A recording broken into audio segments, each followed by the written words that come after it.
नमस्कार दोस्तों, Cello World limited company के Q2 के रिज़ल्ट आ चुके हैं और दोस्तों ये सारे अमाउंट लैक्स में है और प्रीवियस क्वार्टर का रिज़ल्ट यहाँ पर मेंशन है और अभी इस Q2 का रिज़ल्ट यहाँ पर मेंशन है।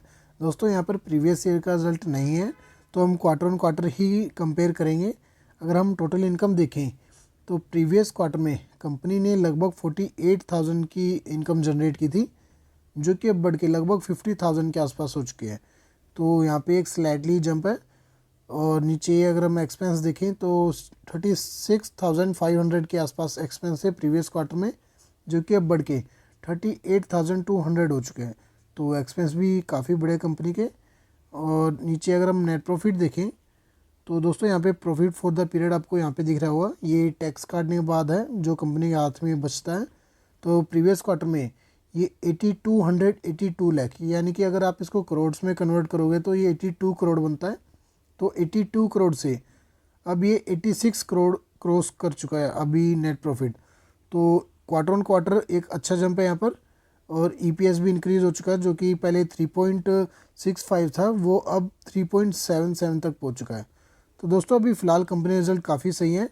और अगर हम इसकी बात करें तो इसका अभी हाल ही में अभी आईपीओ आया था, 6 नवंबर को मार्केट में इसकी लिस्टिंग हुई थी। तो तब से लेकर अभी तक तो परफॉर्मेंस ठीक लग रही है। और अगर हम एक बार इसके फंडामेंटल्स देखें तो दोस्तों ये कंपनी काफ़ी सेक्टर्स में काम करती है, जैसे वाटर बॉटल्स बनाती है, टिफ़िन्स हो गए इनके, और इनके पेन तो है ही फेमस। और यहाँ पे आप देख सकते हो moulded furniture, consumer housewares related products, तो स्टेशनरी, तो काफ़ी सेक्टर्स में कंपनी काम करती है।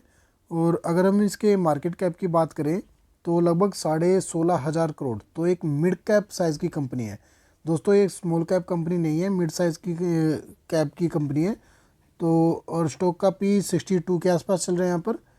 और अगर हम नीचे सेल्स देखें इसकी ईयर ऑन ईयर, तो 2021 में जो सेल्स पहले 1000 करोड़ थी, वो फिर अगले साल लगभग 1300 करोड़ और अब ये 1800 करोड़ के आसपास।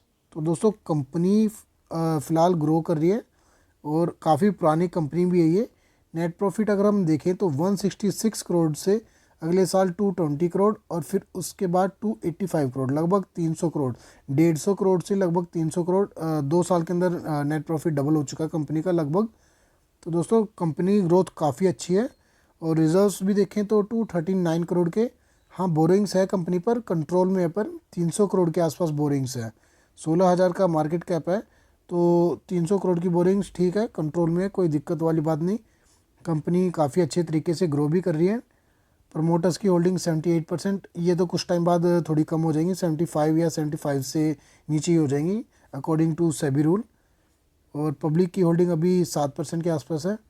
तो दोस्तों फंडामेंटल्स काफ़ी बढ़िया है कंपनी के। आप इस कंपनी पे लॉन्ग टर्म के लिए बिल्कुल अपना फोकस रख सकते हो, एक छोटी अमाउंट लगा के देख सकते हो। काफ़ी बढ़िया इंटरेस्टिंग कंपनी है और पुरानी कंपनी है और काफ़ी सेक्टर्स में ये कंपनी अपना काम जमाई हुई है। तो दोस्तों आप इस कंपनी पे ज़रूर फोकस रखिए और एक अमाउंट ज़रूर लगाइए लॉन्ग टर्म के लिए। आने वाले 10 साल के अंदर आपके पैसे का कई गुना ये कंपनी बनाने का दम रखती है। तो दोस्तों ये थे कंपनी के रिजल्ट और कंपनी के डिटेल से एनालिसिस। और ऐसी और वीडियोज़ के लिए आप इस चैनल को सब्सक्राइब कर सकते हो।